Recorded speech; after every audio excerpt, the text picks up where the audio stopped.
தேசம் இரவு செய்திகள். தேசம் செய்திகள் உங்களுக்காக கொண்டு வருவது மோக்ஷானா. இந்தியர்களின் உரிமைகளுக்காக போராடுவேன், செனட்டர் டத்தோஸ்ரீ எஸ் வேல்பாரி பேச்சு. இந்நாட்டில் உள்ள இந்தியர்களின் உரிமைகளுக்காக போராடுவேன் என புதிதாக நியமனம் பெற்ற செனட்டர் டத்தோஸ்ரீ எஸ் வேல்பாரி கூறினார். செனட்டர் டத்தோஸ்ரீ எஸ் வேல்பாரி முன்னாள் மாயிகா தேசிய தலைவரும் பொதுப்பணித்துறை அமைச்சருமான துன்சா சாமுவேலின் மகன் ஆவார். இந்தியர்கள் எல்லா துறைகளிலும் முன்னேற்றம் அடைய நான் பாடுபடுவேன் எனவும் அவர் தெரிவித்துள்ளார். மேலும் செனட்டர் டத்தோஸ்ரீ எஸ் வேல்பாரி இதற்கு முன் மாயிகாவின் தலைமை செயலாளராகவும் கட்சி பொருளாளராகவும் பதவி வகித்து வந்தார் என்பது குறிப்பிடத்தக்கது. அவர் மேலவை தலைவரான தான்ஸ்ரீ ராய்சியாத்தி முன்னிலையில் பதவி பிரமாணம் எடுத்துக்கொண்டார். தான்ஸ்ரீ ராய்சியாத்தி நாடாளுமன்ற மேலவை தலைவராக நியமிக்கப்பட்டுள்ளார். முன்னாள் தகவல் தொடர்பு பண்பாட்டு அமைச்சரான தான்ஸ்ரீ ராய்சியாத்தி நாடாளுமன்ற மேலவை தலைவராக நியமிக்கப்பட்டுள்ளார். தான்ஸ்ரீ சா விக்னேஸ்வரனுக்கு பதிலாக தான்ஸ்ரீ ராய்சியாத்தி மேலவை தலைவராக நியமிக்கப்பட்டுள்ளார். பிரதமர் தான்ஸ்ரீ முஹிடின் யாசின் அவரின் நியமனம் தொடர்பான தீர்மானத்தை கொண்டு வந்த நிலையில் அவரின் பிரதிநிதியான டத்தோ தக்கியுடின் ஹசன் முன்மொழிந்த வேளையில் டத்தோ ஷஃபுடின் யாயா வழிமொழிந்தார். இந்நிலையில் தான்ஸ்ரீ ராய்சியாத்திற்கு ஆதரவாக 45 வாக்குகள் கிடைத்த வேளையில் அவர் 18வது நாடாளுமன்ற மேலவை தலைவராக நியமிக்கப்பட்டார். தான்ஸ்ரீ ராய்சியாத்தி நிகிர் செம்பிலன் பிர்சத்து கட்சியின் தலைவராக இருந்து வருகிறார் என்பது குறிப்பிடத்தக்கது. தேச தளபதி டத்தோ ஏ.கே. தேவராஜாவில் வழங்கும் சிந்தனை சுவடு. இளைஞர்களின் சிந்தனையை தட்டி எழுப்பும் ஒரு தளம் தேச தளபதியின் சிந்தனை சுவடு. செப்டம்பர் தொடங்கி மாதம் 2 முறை சிந்தனை சுவடு காண தவறாதீர்கள். இது ஒரு தேசம் டிவி மலேசியா தயாரிப்பு. பிரதமர் தான்ஸ்ரீ முஹிடின் யாசினுக்கு ஆதரவு வலுவாக உள்ளது. 69 விழுக்காட்டு மலேசியர்கள் ஆதரவு தெரிவிக்கின்றனர். நாட்டு மக்களில் 69 விழுக்காட்டினர் பிரதமர் தான்ஸ்ரீ முஹிடின் யாசினின் தலைமைத்துவத்திற்கு ஆதரவு தெரிவித்திருப்பதாக மெர்டேகா சென்ட்ரல் கருத்து கணிப்பை வெளியிட்டுள்ளது. பிரதமர் தான்ஸ்ரீ முஹிடின் யாசின் தேசிய கூட்டணி தலைமையிலான ஆட்சியில் நடப்பு பிரதமராக பதவி வகித்து வருகிறார். இவ்வாண்டு மார்ச் மாதம் பிரதமர் பதவியை ஏற்ற தான்ஸ்ரீ முஹிடின் யாசின் அவர்களின் செயல்பாடுகளில் மலாய்க்காரர்கள், பூமி புத்ராக்கள் தான்ஸ்ரீ முஹிடின் யாசினுக்கு தங்களின் வற்றாத ஆதரவை வழங்கியுள்ளனர். இந்தியர்கள் 65 விழுக்காட்டினரும் சீனர்கள் 33 விழுக்காடும் தான்ஸ்ரீ முஹிடின் யாசினுக்கு ஆதரவு தெரிவித்துள்ளனர். பார்த்தி பஜ்வாங் கட்சியை பதிவு செய்வதில் தேசிய சங்க பதவியிலாக அவருக்கு சிக்கல் இல்லை. டத்தோ மர்சுக் யாஹ்யா தகவல். துன் டாக்டர் மகாதீர் தோற்றுவித்திருக்கும் புதிய மலாய் கட்சியான பார்த்தி பஜ்வாங் தனா அயர் கட்சியை பதிவு செய்வதில் தேசிய சங்க பதிவிலாக அவருக்கு எந்த ஒரு சிக்கலும் இல்லை என அக்கட்சியை சேர்ந்த டத்தோ மர்சுக் யாஹ்யா கூறினார். பஜ்வாங் கட்சி தற்போது ROS விண்ணப்ப பரிசீலனையில் உள்ளதாகவும் அவர் தெரிவித்தார். இதனிடையே குறுகிய காலத்தில் தேசிய சங்க பதவியிலாக பஜ்வாங் கட்சியின் விண்ணப்பத்தை அங்கீகரிக்கும் என அவர் தெரிவித்தார். இதனால் இன்னும் அதிகாரப்பூர்வமாக அக்கட்சி தேசிய சங்க பதவியிலாகவால் இன்னும் அங்கீகரிக்கப்படவில்லை. பஜ்வாங் கட்சியின் தலைவராக டத்தோஸ்ரீ முக்ரிஸ் மகாதீர் இருந்து வருகிறார் என்பது குறிப்பிடத்தக்கது. முன்னாள் நிதி அமைச்சர் லிம் குவான் எங் சபா மாநிலத்திற்குள் நுழைய எந்த தடையும் விதிக்கவில்லை. மலேசிய ஊழல் தடுப்பு ஆணையம் விளக்கம்.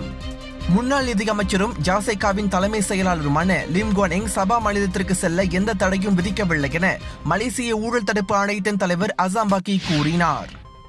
அவர் மலேசியாவில் உள்ள எந்த மாநிலத்திற்கும் செல்லலாம், எந்த ஒரு கட்டுப்பாடும் விதிக்கப்படவில்லை என அவர் தெரிவித்தார்.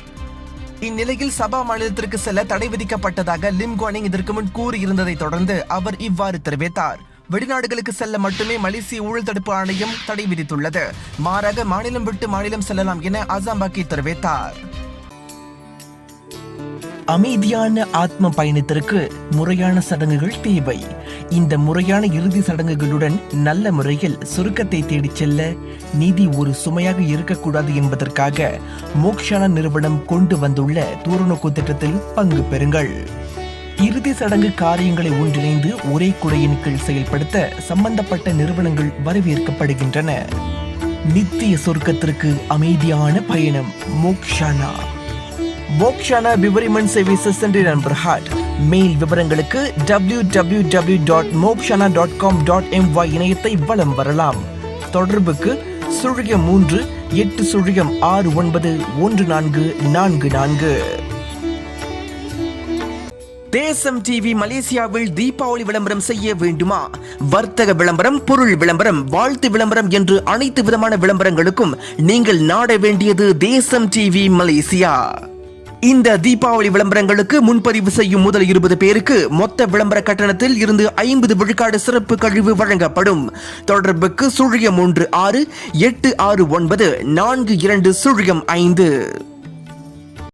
கோவிட்-19 இன்று 6 புதிய சம்பவங்கள் பதிவு. சுகாதாரத்துறை தலைமை இயக்குனர் தகவல்.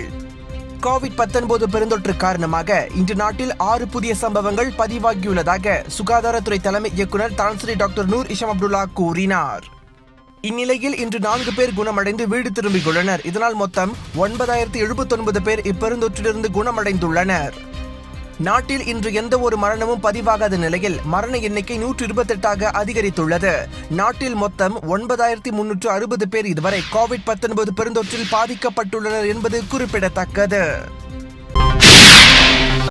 தாய்மொழி பள்ளி விவகாரம். வான் அஹ்மத் பேசாலுக்கு எதிராக மலேசிய முன்னேற்ற கட்சி இளைஞர் பிரிவு கண்டனம். நாட்டில் உள்ள தாய்மொழி பள்ளிகள் மூடப்பட வேண்டும் என பெர்சத்து கட்சியின் இளைஞர் பிரிவு தலைவர் வான் அஹ்மத் பேசாலின் கருத்துக்கு மலேசிய முன்னேற்ற கட்சியின் இளைஞர் பிரிவு கண்டனத்தை தெரிவித்துள்ளது. ஓர் இளம் மலாய் தலைவர் இவ்வாறாக பேசுவது இது முதல் முறை அல்ல. மாறாக 200 ஆண்டுகளாக நமது நாட்டின் சட்டங்களால் தாய்மொழி பள்ளிகள் பாதுகாக்கப்பட்டு வருகிறது என்று மலேசிய முன்னேற்ற கட்சியின் இளைஞர் பிரிவு தலைவர் திரு வி தமிழ்மாறன் கூறினார்.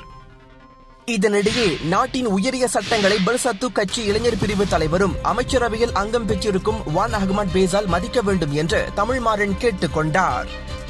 இவ்வாறான கூற்றினை வெளியிட்டு நாட்டு மக்களிடையே இருக்கும் ஒற்றுமையை சீர்குலைக்க இது வழிவகுக்கும் என தெரிவித்துள்ளதோடு இது ஒரு பொறுப்பற்ற செயலாகும் என தமிழ்மாறன் தனது கண்டனத்தை வெளிப்படுத்தியுள்ளார்.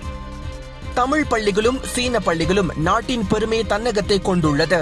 200 ஆண்டுகளாக இருக்கும் தாய்மொழி பள்ளிகள் இதுநாள் வரை எந்த ஒரு பிரச்சனையும் ஏற்படுத்தவில்லை. அதோடு பல நல்ல தலைவர்களையும் நாட்டின் விசுவாசமிக்க மலேசியர்களையும் தாய்மொழி பள்ளிகள் உருவாக்கியுள்ளது என்பதுதான் உண்மை. ஆகையால் இளைஞர் மற்றும் விளையாட்டுத்துறை அமைச்சரின் கூற்றினை மலேசிய முன்னேற்ற கட்சியின் இளைஞரணி கண்டிப்பதோடு ஒரு பொறுப்புள்ள மலேசியராக அவர் இருக்க வேண்டும் எனவும் கேட்டுக் கொள்கிறோம் என ஓர் அறிக்கையின் வாயிலாக மலேசிய முன்னேற்ற கட்சியின் இளைஞரணி தலைவர் தமிழ்மாறன் தெரிவித்தார். தேசம் கலைஞர் களம் நம் நாட்டில் இருக்கிற மண்ணின் மைந்தர்களை சும்மா பளிச்சுன்னு போட்டு காட்ட போறாங்க. ஒவ்வொரு சனிக்கிழமையும் தேசம் டிவி மலேசியா யூடியூப் சேனல்ல பார்க்க மறந்துடாதீங்க. சப்ஸ்கிரைப் பண்ணி மறந்துடாதீங்க. தேசம் இணைய ஊடகத்தில் உங்கள் வட்டார செய்திகள், பொது செய்திகள், சமூக பிரச்சனை செய்திகள், இயக்கம், பொது அமைப்பு, அரசியல் செய்திகள் இடம்பெற வேண்டுமா? இந்த செய்திகளை விரைந்து 03686942005 என்ற தேசம் ஊடக கைபேசி எண்ணுக்கு படங்களுடன் வாட்ஸ்அப் செய்யுங்கள். தேசம் ஊடகம் பல்வேறு செய்திகளை உடனுக்குடன் வழங்குவதில் முதலிடம் வகிக்கிறது. தேசம் டிவி மலேசியா www.desamforyou.com, தேசம் டிவி மலேசியா ஃபேஸ்புக், தேசம் டிவி இன்ஸ்டாகிராம், தேசம் டிவி ட்விட்டர் ஆகியவற்றில் எங்களை பின்தொடரலாம். மேலும் சமூகம், சமுதாயம், வர்த்தகம், சுகாதாரம், மக்கள் பிரச்சனை உள்ளிட்ட செய்திகளை தெரிந்து கொள்ள தேசம் தொலைக்காட்சியை பின்தொடருங்கள்.